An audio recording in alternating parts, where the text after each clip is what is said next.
오늘 주신 하나님 말씀 우리 스가랴서 2장 1절부터 13절까지 말씀 한 절씩 교독하겠습니다. 스가랴서 2장 1절부터 13절까지 제가 읽고 여러분 읽으시고 우리 마지막 13절은 다 같이 읽도록 그렇게 하겠습니다. 내가 또 눈을 들어본즉 한 사람이 측량줄을 그의 손에 잡았기로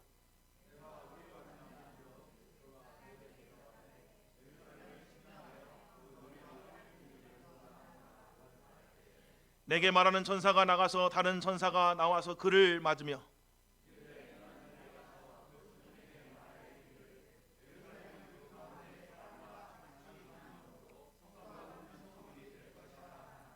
여호와의 말씀에 내가 불로 둘러싼 성곽이 되며 그 가운데서 영광이 되리라.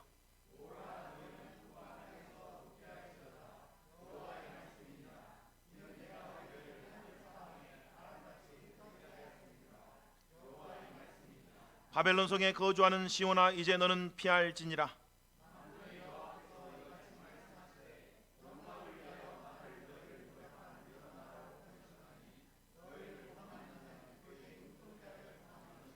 내가 손을 그들 위에 움직인즉 그들이 자기를 섬기던 자에게 노략거리가 되리라 하셨나니 너희가 만군의 여호와께서 나를 보내신 줄 알리라.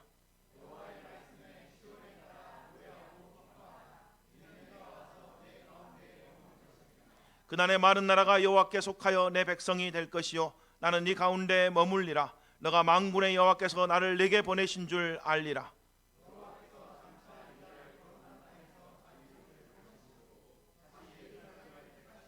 모든 육체가 여호와 앞에서 잠잠할 것은 여호와께서 그의 거룩한 처소에서 일어나심이니라 하라 하더라. 아멘. 아멘. 하나님이 함께하심이 우리의 능력입니다. 오늘 이 자리 가운데 하나님의 임재, 하나님의 영광이 가득한 시간 되기를 주님의 이름으로 축복합니다. 사실 하나님의 영광, 하나님의 임재야말로 성경에서 가장 중요한 주제 중에 하나입니다.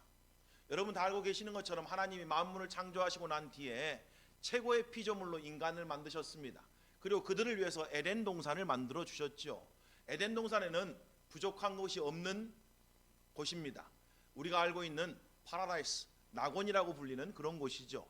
게다가 사실은 에덴 동산이 진정 에덴 동산 되는 이유가 그 가운데 하나님이 함께 하셨기 때문에 그렇습니다. 여러분, 하나님은 시작부터 자기가 창조하신 우리와 함께 하기를 원하셨던 분입니다. 늘 함께 하기를 원하셨죠. 왜요? 우리 하나님이 만복의 근원이시잖아요. 하나님으로부터 모든 선하고 좋은 것이 흘러오기 때문에 그 혜택을 우리들이 받고 살기를 원하셨다라고 하는 그런 이야기입니다. 그런데 인간이 죄를 짓고 죄를 지음으로 말미암아 하나님의 말씀을 불순종함으로 말미암아 죄 가운데서 에덴 동산에서 쫓겨났습니다. 하나님의 임재와 하나님의 영광과 함께 할 수 없는 존재가 되었다. 그래서 로마서는 뭐라고 말합니까? 모든 사람이 죄를 범하였음에 하나님의 영광에 이르지 못하도다 이렇게 표현합니다. 우리가 죄 때문에 하나님의 영광과 함께 할 수 없는 존재가 되어버렸다라고 하는 그런 이야기입니다. 그럼에도 하나님은 우리를 너무 사랑하셔서 계속해서 우리와 함께 하시기 위해서 길들을 열어 주셨죠. 그래서 사실은 구약 성경을 보면 성막이 지어지고 나서 하나님의 영광이 그곳 가운데 임했다라고 말합니다. 하나님이 그들과 함께 하셨다라고 말하는 거죠. 나중에 성전이 건축되고 나서도 하나님의 영광이 그들과 함께 하셨습니다. 그리고 마침내 때가 되어서 진정한 성전이신 예수 그리스도가 이 땅에 오셨어요. 그렇죠? 그래서 여러분 예수님이 변화산에 가니까 하나님의 영광이 그와 함께 하셨잖아요. 하나님의 음성이 들렸다 이렇게 이야기합니다. 계시록 21장에 가보면, 요한계시록 21장에 가보면 마침내 새 예루살렘 가운데 하나님의 영광이 그곳 가운데 임하게 된답니다. 그래서 더 이상 예루살렘 성에는 해와 달이 필요가 없다. 하나님의 영광이 비치고 있기 때문입니다 라고 성경이 그렇게 이야기를 합니다. 하나님의 영광이 함께한다 라고 하는 이 주제가 사실 오늘 본문에 등장하는 주제죠. 내가 내 영광으로 너희와 함께 하겠다. 이보다 더 큰 게 없다. 이보다 더 큰 능력이 없다는 이야기예요. 그러니까 우리가 구할 때 단순히 사건과 상황들의 변화를 구하는 게 아니고 참으로 기도하는 사람들은 뭘 구해요? 하나님의 임재, 하나님의 영광이 나와 함께 하기를 기도해야 됩니다. 하나님 나와 함께 해 주십시오. 하나님 이 상황 가운데 우리와 함께 해주십시오. 하나님이 함께 하시는 것이 능력이고 하나님이 함께 하시면 모든 것이 하나님의 뜻 가운데 가장 아름답게 이루어질 줄 믿습니다 라고 하는 그런 믿음들을 우리가 가져야 된다라고 하는 그런 이야기입니다. 기도하러 나오신 여러분 참 잘 오셨습니다. 저는 여러분들이 정말 하나님의 그 풍성하심을 경험하고 살았으면 좋겠습니다. 하나님이 얼마나 선하고 좋으신 분이신지를 자기 아들을 내어줄 정도로 그렇게 선하고 좋으신 분인가를 더 깊이 깨달아가는 여러분의 삶이 됐으면 좋겠습니다. 그리고 오늘 이 시간이 그 여정의 한순간이 되었으면 좋겠습니다. 하나님의 영광이, 하나님의 임재가 내 마음에 가득하게, 하나님의 영광이 내 마음 가운데 가득하면 근심 걱정이 틈탈 틈이 없습니다. 하나님의 영광이, 하나님의 임재가 내 마음에 가득하면 두려움이 우리를 틈탈 틈이 없습니다. 하나님의 임재와 영광이 가득하면 그 안에서 하나님의 은혜와 사랑이 말할 수 없이 샘솟아납니다. 솟아난다는 이야기예요. 하나님의 은혜와 사랑이 막 우리 안에 넘쳐나면 하나님 말씀 순종하는 게 너무 쉬워집니다. 사랑하면 순종하는 게 쉽습니다. 사랑하면 섬기는 게 너무 쉬워요. 그걸 우리가 일상에서도 알잖아요. 연인 간의 관계 속에서도 알고, 부부 관계에서도 알고, 부모와 자식 간의 관계 속에서도 사랑하면 희생하는 게 너무 쉽습니다. 사랑하면, 그래서 모든 것이 사랑의 문제입니다. 그래서 우리가 하나님의 사랑을 더 깊이 알아야 된다고 말합니다. 더 넓게 알아야 된다고 말합니다. 더 길게 알아야 말합니다. 더 높이 알아야 된다고 그렇게 권면하고 있는 거잖아요. 오늘 하나님의 영광과 임재가 우리 가운데 가득하기를 간절히 소망하면서 우리 함께 말씀을 함께 살펴봤으면 좋겠습니다. 오늘 본문의 말씀은 스가랴가 본 세 번째 환상에 대해서 기록하고 있는 그런 본문입니다. 어느 한 사람이 측량줄을 잡고 예루살렘 성을 측량하려고, 그 너비와 길이를 측량하려고 지금 보고 있는 그런 환상을 보게 되는 거죠. 이미 우리가 앞에서 살펴봤습니다마는 첫 번째 환상은 하나님의 백성 유대인들이 바벨론에서 해방되어서 예루살렘으로 돌아와 성전을 건축하게 될 거라고 하는 환상을 스가랴가 봤습니다. 두 번째 환상은 그 백성들이 바벨론에서 이제 돌아와야 되는 거니까 그 백성들을 괴롭혔던 세상 나라를 멸망시키고 역사를 주관하시는 분이 하나님이라고 하는 그 환상을 보여주셨습니다. 그러면 여러분, 스가랴 입장에서 자연스럽게 두 가지 환상을 보게 되면 드디어 하나님이 약속하신 대로 그의 백성들이 해방되어서 예루살렘에 가서 하나님의 성전을 건축하게 되겠구나 라고 하는 그런 마음이 생기는 거니까, 게다가 여러분이 알고 있는 것처럼 성전이 건축되다가 기초가 낮았다가 오랫동안 성전이 폐허로 건축되지 못하고 그냥 놓여져 있는 그런 상황이었습니다. 그러니까 이제 성전이 건축되고 완성된다고 하는 그런 비전, 환상을 봤으니까 스가랴의 마음 가운데 어떤 생각이 들겠어요? 성전이 어떤 모습일까? 성전이 얼마나 클까? 뭐 이런 생각들이 막 가득하지 않았겠어요? 그렇죠? 물론 스가랴가 솔로몬 성전을 본 경험은 없습니다. 하지만 그도 솔로몬 성전의 그 화려함, 그 웅장함, 그 위대함, 그 아름다움에 대한 이야기를 들었을 거 아니에요. 그러니까 새로 지어질 성전에 대한 이런저런 생각을 하고 있었지 않았겠어요? 그러다가 이제 세 번째 환상을 보게 됩니다. 그런데 솔로몬이 생각하고 있는 그 성과, 그 예루살렘 성과 그 성전과는 전혀 다른 이야기를 오늘 본문이 이야기해주고 있다, 이런 이야기예요. 하나님의 생각은 때때로 우리의 생각과 다를 수가 있음을 우리가 잊지 말았으면 좋겠습니다. 그런데 하나님의 생각이 우리 생각과 다르다 그래서 그럼 하나님 생각이 항상 나쁜 겁니까? 그렇지 않잖아요. 하나님의 어리석음이 사람의 지혜보다 낫다 그랬습니다. 하나님은 항상 우리를 선하고 좋은 길로 인도하시는 분입니다. 그걸 놓치지 말아야 됩니다. 그거를 놓치는 순간 우리의 믿음이 시험받습니다. 어떤 순간에도 하나님은 선하고 좋으신 분이야. 그럼 하나님이 선하고 좋으신 걸 어떻게 할 수 있습니까? 십자가를 바라보십시오. 그리스도의 십자가를 바라보세요. 자기 아들을 내어주신 그 하나님이 어찌 선하고 좋지 않는 분이시겠습니까? 자기 아들도 기꺼이 내어주신 분인데 지금 우리를 잘못된 길로, 나쁜 길로, 악한 길로 인도하시겠습니까? 라고 하는 그런 결론으로 도달하는 건 너무 지극히 당연한 건 아니겠냐, 이런 이야기입니다. 그러니 어떤 순간에도 우리가 하나님의 선하심과 좋으심을 의심하지 말자라는 이야기입니다.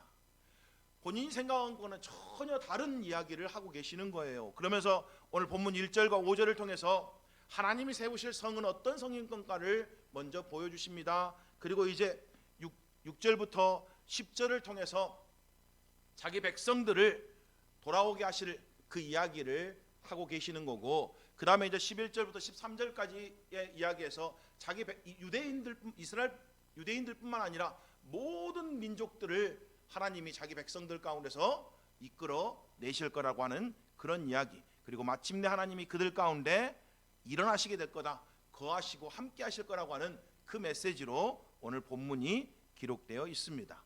먼저 1절과 5절을 통해서 어떤 성인가를 통해서 우리가 함께 교훈을 좀 살펴봤으면 좋겠습니다. 그 성은 4절에 보니까 이렇게 되어 있습니다. 이르되 너는 달려가서 그 소년에게 말하여 이르기를 예루살렘은 그 가운데 사람과 가축이 많으므로 성곽이 없는 성읍이 될 것이라 라고. 보통 우리가 이제 성이 재건축을 하려면 성벽이 제일 먼저 재건돼야 되잖아요. 그렇죠? 아마 성벽이 재건되고 그 안에 이제 하나님의 성전이 세워지는 그런 상상을 하고 있었을 겁니다. 그런데 하나님이 뭐라고 말해요?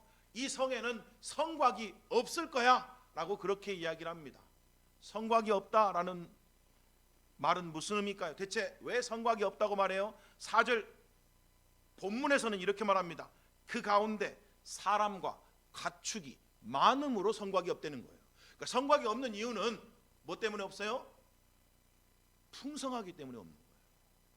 이 성은 풍성한 성이 될 거기 때문에 성곽이 없다. 풍요로운 곳이 될 것이기 때문에 성곽이 없다 이 말인 거예요. 근데 스가랴가 활동하고 당시 예루살렘은 어떤 곳입니까? 황폐해진 성읍이었습니다. 살고 있었던 주민들이 사실은 가난한 가운데 근근히 살아가고 있었던 그런 성읍이었습니다. 그런데 하나님의 영광이 임하니까, 하나님이 함께 하시니까 그곳에 사람과 가축이 많아질 것이라고, 성곽이 없는 풍요로운 성이 될 것이라고 그렇게 약속해 주고 계신다라는. 성곽이 없다라는 건 뭐예요? 평화로운 성이 될 거라는 이야기입니다. 여러분, 보통 성읍이 성벽을 쌓는 이유는 뭐예요? 외부로부터의 공격을 막기 위한 거 아닙니까? 그렇잖아요. 그러니까 성벽을 쌓았다는 말은 외부로부터 위협, 공격 이런 것들이 있다라고 하는 가정인 거잖아요. 그렇죠? 그런데 성벽이 없다는 말은 더 이상 이때에 이르러서는 더 이상 외부로부터의 두려움과 어려움과 공격들이 없을 겁니다. 이때는 평화로운 때가 될 겁니다 라는 걸 보여주고 있는 거예요. 성곽이 없는 때가 이르게 될 겁니다 라고 지금 그렇게 이야기를 하고 있잖아요. 게다가 이곳이 안전한 이유가 뭔지 아세요? 5절에 이렇게 됐습니다. 여호와의 말씀에 내가 불로 둘러싼 성곽이 되며 그 가운데서 영광이 되리라. 그 가운데 하나님의 영광이 임하신다는 거예요. 하나님의 영광이 임하면 눈에 보이는 성벽, 성곽이 없어도 된다는 거예요.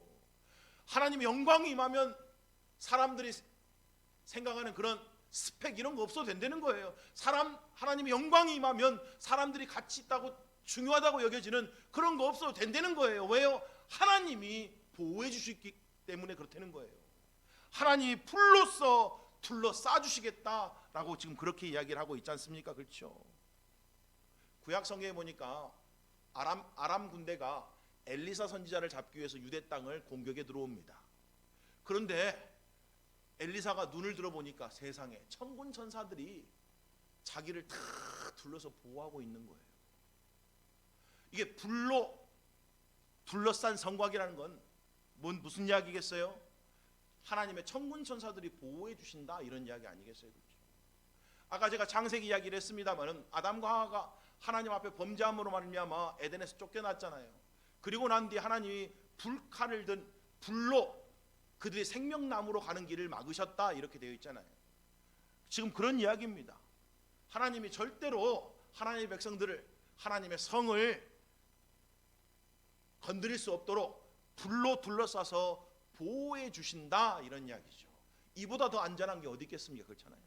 하나님의 영광이 여러분과 함께하면, 하나님의 영광이 여러분 가정 가운데, 하나님의 영광이 우리 교회 가운데 함께하면 이보다 더 안전한 게 어디 있겠냐 이런 이야기예요.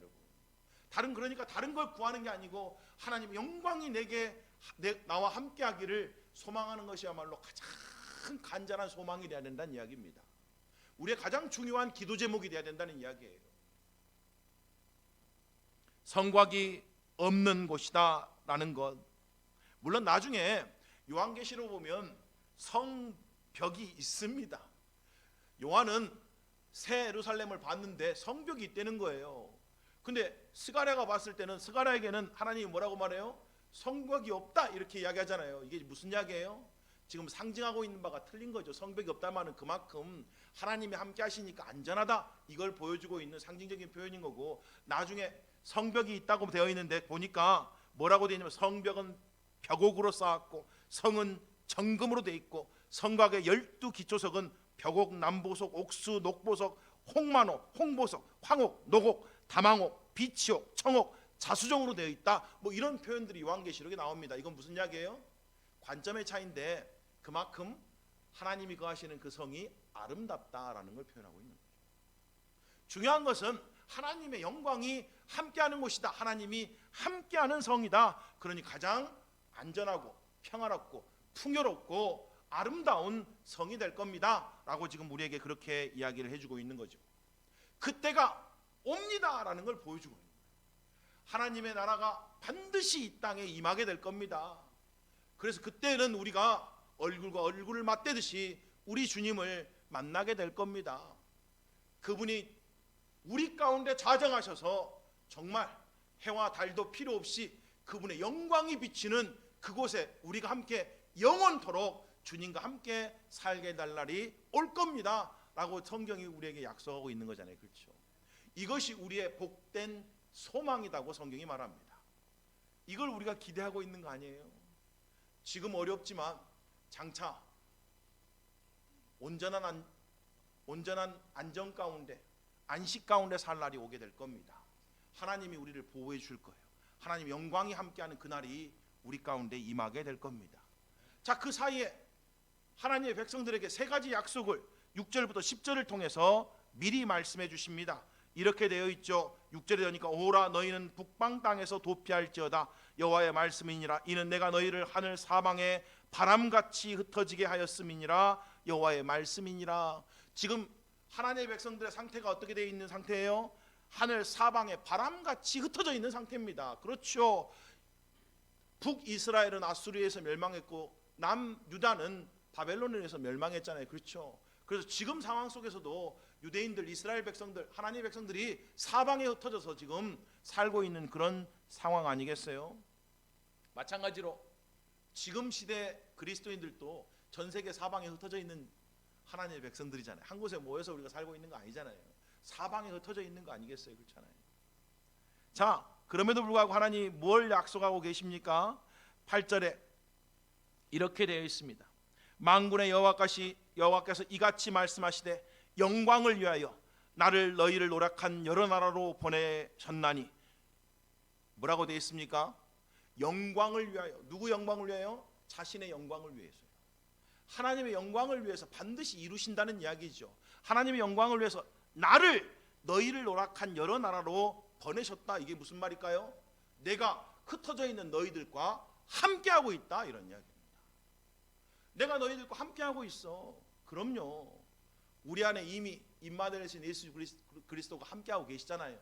우리가 어디 있든지 하나님 대신 그분이 우리와 함께하고 계십니다. 그분이 우리와 함께하고 계신데요. 결코 너희를 버리지도 않고 떠나지 않으신다는 이야기예요. 너희들이 지금 흩어져 있지만 내가 너희를 버리거나 떠난 거 아니다. 너희들 상황이 지금 어렵지만, 너희들이 공고함 가운데 있지만, 어려움 가운데 있지만, 환난 가운데 있지만, 박해 가운데 있지만 기억해라. 내가 결코 너희를 버리거나 떠난 것 아니다. 그 가운데서도 내가 너희와 함께하고 있다. 지금 그 이야기 해주고 계십니다. 하나님의 영광을 위해서 결코 우리를 떠나지 않으신다는 이야기.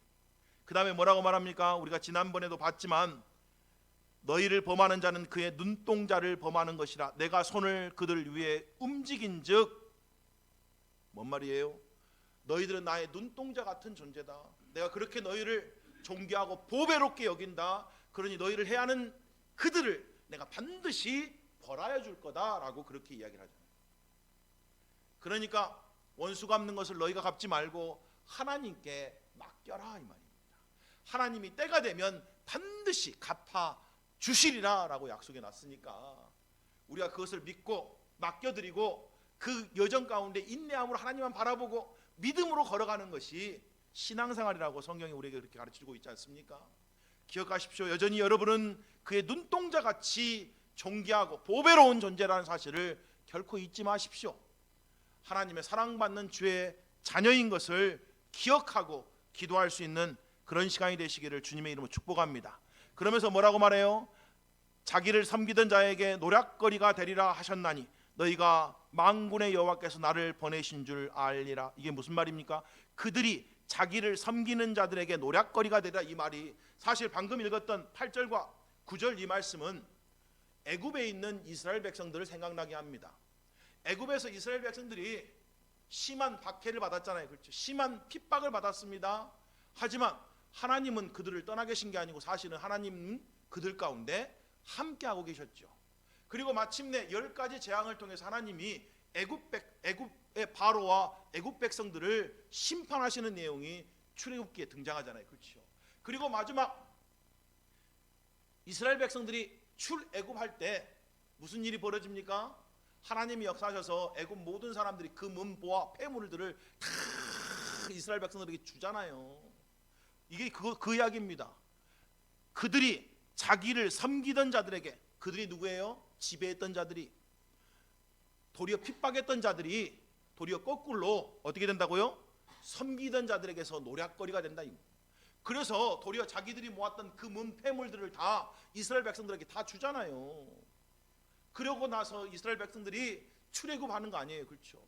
마찬가지다 이 말이에요. 마지막 때에도 하나님의 백성들이 그럴 거라는 이야기입니다. 하나님 백성들이 마지막 때가 되어갈수록 세상 가운데 핍박과 환난을 당하지만 하나님이 그들과 함께 할 거다. 하나님이 자기의 백성들, 눈동자같이 보배롭게 여기는 자기 백성들을 해롭게 하는 그 민족과 나라들을 반드시 심판할 것이거다. 그리고 그들의 모든 부를, 그들의 모든 재물을 도리어 하나님 백성에게로 돌려줄 거다라고 하는 그 약속들이 사실 계속해서 나오는 약속들이라는 이야기입니다.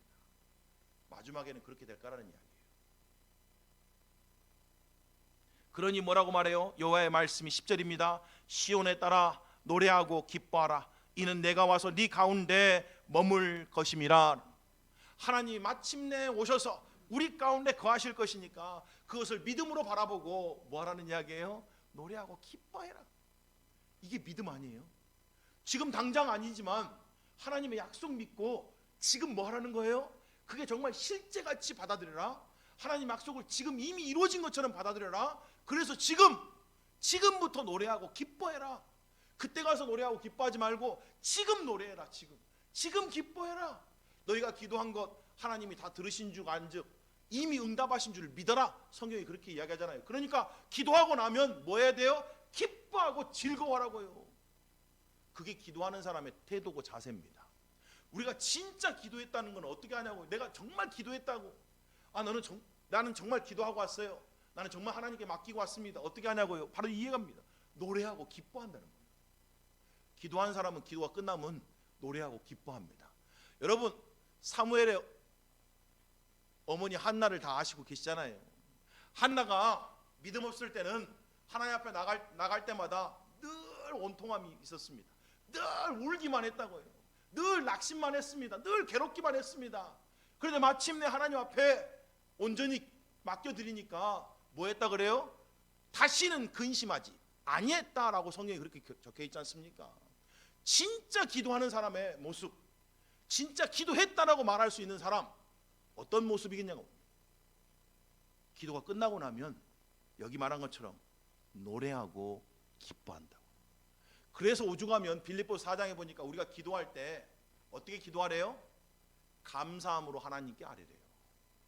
아니 아직 해결된 것도 아닌데, 아직 무슨 내 눈앞에 뭔가 이루어진 것도 아닌데 아무것도 염려하지 말고 근심하지 말고 먼저 뭐 하라는 거예요? 감사함으로 아뢰라는 거예요. 감사합니다 하나님. 하나님 내가 기뻐하겠습니다. 하나님을 노래하겠습니다. 전능하신 하나님이 나와 함께 계시고 나와 함께 하신 하나님이 내 기도를 들으시고 자기 아들을 내어주신 그 하나님이 내 기도 가운데 선하게 역사하실 걸 믿기에 내가 지금부터 노래하고 기뻐하겠습니다. 감사하는 삶을 살겠습니다. 이렇게 사는 것이 기도하는 사람이라는 거예요. 사랑하는 성도 여러분, 여러분 기도 끝나고 나가면서 막 마음속에 말할 수 없는 기쁨이 넘쳤으면 좋겠어요. 말로 다 할 수 없는 막 노래가, 막 하나님을 찬양하고 싶은 그 노래가, 하나님께 막 감사드리고 싶은 그 마음이 있잖아요. 그게 막 가득했으면 좋겠습니다. 그게 바로 기도한 증거다 이 말이에요. 여러분 그게 없으면 죄송한 이야기지만 여러분 전능하신 하나님 안 만난 겁니다. 여러분 그냥 여기서 저 절에서 기도한 사람들, 저 물 떠놓고 기도하는 사람들하고 똑같이 기도하고 만 거예요. 여러분 그런 사람들도 비나이다 얼마나 간절하게 기도하시는지 아시죠? 얼마나 부르짖는지 아시죠? 여러분 그런 사람들은 지성이면 감천이라 그래서 아침에 목욕 제거하고 자기 자식을 위해서, 자기 가정을 위해서, 자기 사업을 위해서 그렇게 기도하는 거 여러분 다 알고 계시죠? 근데 그런 기도는 사실 다 헛된 기도들이잖아요. 전능하신 하나님께 기도드리는 게 아니잖아요. 그러니까 그들이 붙들어야 될 건 뭐밖에 없어요? 지성밖에 없어요. 지성. 내가 얼마나 지성으로 기도했는데요, 내가 얼마나 간절히 기도했는데요, 이거밖에 없다고요. 근데 여러분 우리 하나님은 중언부언 안 해도 됩니다. 우리 하나님은 기도하기 전에 이미 여러분 사정 다 아신데 그래요. 우리 하나님은 작은 신음소리에도 응답하시는 분이랍니다. 그러니까 우리 하나님을 진짜 만나면 달라져야죠. 그렇잖아요? 내가 진짜 하나님을 만났는데, 진짜 하나님께 내 모든 걸 맡기고 왔는데 나가는 순간 다시 근심하면 안 되잖아요. 혹시 오늘 기도하다가 다 맡겼다고 했는데 나가는 순간 다시 근심되면 다시 들어와서 기도하십시오. 그리고 정말 기쁘고 감사함이 넘치면 그때 돌아가십시오. 제가 좋아하는 기도 스타일이 뭔지 아세요? 제가 여기서 무릎 꿇고 기도하는데 제가 좋아하는 기도 스타일이 있어요. 제가 20살 때 예수님 만나고부터 그때부터 제가 늘 우리 주님 앞에 나와서 기도했던 그 기도 중에 제가 가장 좋아하는 기도가 뭐냐면, 하나님 제가 여기서 무릎 꿇고 주님 만나기 원합니다. 주님 안 만나주시면 나 여기서 죽을게요. 주님 나 안 만나주시면 나 여기서 그냥 꼬꾸라지겠습니다. 주님 나 만나주십시오. 나 주님 만나기를 간절히 소망합니다. 그렇게 제가 늘 기도했어요. 그래 주님은 한 번도 제 기도에 응답하지 않은 적이 없으시더라고요. 진짜 만나주세요. 그리고 진짜 제 마음 가운데 확신과 믿음으로 충만하게 해주세요. 물론 때때로 제 기도가 엉터리라서 잘못된 거라서 노라고 사인을 주실 때도 있고 아니라고 말할 때도 있고 기다리라고 말할 수도 있지만, 분명한 것은 하나님이 언제나 제 삶을 가장 선하고 좋은 길로 인도해 주시더라고요. 오늘 사랑하는 성도 여러분, 여러분도 그런 하나님 만났으면 좋겠어요. 대체 얼마나 좋으신 분인가를 좀 깨닫고 갔으면 좋겠습니다. 흩어져 있는 너희들 가운데 내가 너희와 함께한다, 내가 너희를 눈동자같이 여겨 존귀하고 사랑스럽고 보배롭게 여긴다, 내가 반드시 너희 원수들을 갚아줄게, 그리고 마침내 너희들이 그들을 노력해서 기쁘게 돌아오게 해줄게. 그러니까 지금부터 그것을 믿고 노래하고 기뻐해라, 감사해라. 지금 그 이야기하고 있는 거잖아요. 그렇죠? 자, 그리고 이제 마지막에 이렇게 말합니다. 그 날에 많은 나라가, 그러니까 이스라엘 백성들만이 아니고 이방인 가운데서 수많은 나라들이, 하나님의 백성들이 올 거라는 이야기 아니에요. 모든 민족이 복받게 하실 거라고 하는 이 아브라함의 언약을 마침내 예수 그리스도 안에서 이루셔서 우리 같은 이방인들도 기쁨으로 하나님께 나아가는 때가 온다라고 그렇게 되어 있습니다. 많은 나라가 여호와께 속하여 내 백성이 될 것이요 나는 네 가운데 머물리라. 그 가운데 함께 계시겠다는 거예요. 내가 만군의 여호와께서 나를 네게 보내신 줄 알리라. 여호와께서 장차 유다를 거룩한 땅에서 자기 소유로 삼으시고 다시 예루살렘을 택하시리니. 무슨 이야기입니까? 하나님이 유다를, 이스라엘 백성들을 아예 온전하게 버리신 게 아니고 마침내 때가 되면 다시 회복시켜 주시겠다는 이야기입니다. 많은 나라들의 하나님 백성들만 돌아오는 게 아니고 유다도 다시 그 남겨진 자들을 다시 구원해 주시겠다는 이야기 아니에요. 마침내 예루살렘을 진짜 회복시켜 주시겠다는 이야기 아니에요. 물론 지금 예루살렘에는 아닙니다. 근데 때가 되면 그 예루살렘 땅에 진짜 새 예루살렘이 임한다는 거예요. 온전히 회복되는 그런 날이 온다는 이야기 아니에요. 그렇죠? 모든 육체가 여호와 앞에 잠잠할 것은 여호와께서 그의 거룩한 처소에서 일어나심이니라 하라 하더라. 그의 거룩한 처소가 뭐예요? 그게 성전 아니에요. 그렇죠? 하나님의 성전이 이 땅 가운데 세워지고 그곳에 하나님이 일어나신다, 하나님이 임재하신다, 하나님의 영광이 머무신다, 이런 표현들하고 똑같은 표현 아니겠어요? 마침내 하나님 나라가 이 땅에 임하게 될 겁니다. 그곳에서 우리 주님과 영원히 함께하게 될 날이 온답니다. 그것이 우리의 소망입니다. 그때까지 우리가 어떻게 살아야 돼요? 오늘 뭐라고 말합니까? 하나님이 결코 우리를 버리지 않고 떠나지 않으신대요. 그러니까 오늘 7절에 뭐라고 되어 있어요? 바벨론 성에 거주하는 시온아, 너는 피할지니라 라고 말합니다. 이게 무슨 말이에요? 바벨론이라는 것은 세상을 상징합니다. 바벨론은 악한 세상을 상징하죠. 음란한 세상을 상징합니다. 그런데 우리 주님 오실 거니까 뭐 하는 거예요? 하나님 백성들을 거기서 피하라는 거예요. 거기서 피해서 하나님 나라로 들어와라, 이런 이야기 아니겠어요? 그렇죠. 어둠의 권세 가운데서 벗어나서 빛의 나라로 들어와라. 우리 주님이 선포하신 하나님의 나라로 들어와라, 이런 이야기 아니에요. 하나님 가까이 오셨다. 하나님 나라가 속히 이 땅 가운데 임하게 될 거다. 그러니 그 나라 소망하면서 이제 세상과 다른 삶을 살아내라. 세상 나라 가운데 살지만 여전히 하나님의 함께 하시고 하나님이 자기 영광을 위해서 우리를 반드시 구원하사 하나님의 나라 가운데로 인도하실 거니까 우리가 하나님 나라를 바라보면서 거룩한 신부로 준비되어 있어야 된다. 우리 주님 바라보면서, 우리 주님 소망하면서 주의 뜻을 이루어가는 그런 삶을 살아가는 것이 마땅하다, 이런 이야기 아니겠어요? 그렇죠? 이게 세 번째 스가랴에게 임한 환상이었습니다. 오늘 우리도 이미 사실은 신약 성경에서 이와 똑같은 약속들이 주어져 있지 않습니까? 그러니까 요한계시록은 어떻게 끝나요? 주 예수여 오시옵소서 마라나타라는 말로 끝납니다. 우리 주님 반드시 오신다고 약속하셨어요. 우리 주님 오시면 우리 안에 있는 모든 슬픔도 눈물도 아픔도 심지어 죽음조차도 떠나가게 될 겁니다. 우리 주님 우리와 함께 하시면 그곳이야말로 가장 풍요로운 곳이 될 거고 그곳이야말로 가장 안전한 곳이 될 겁니다. 다시는 싸움도 전쟁도 지진도 기근도 슬픔도 없는 곳이 될 겁니다. 우리 주님이 그곳 가운데 함께 하셔서 영광으로 비춰주시니 해와 달도 필요 없는 그런 때가 임하게 될 거라고 말합니다.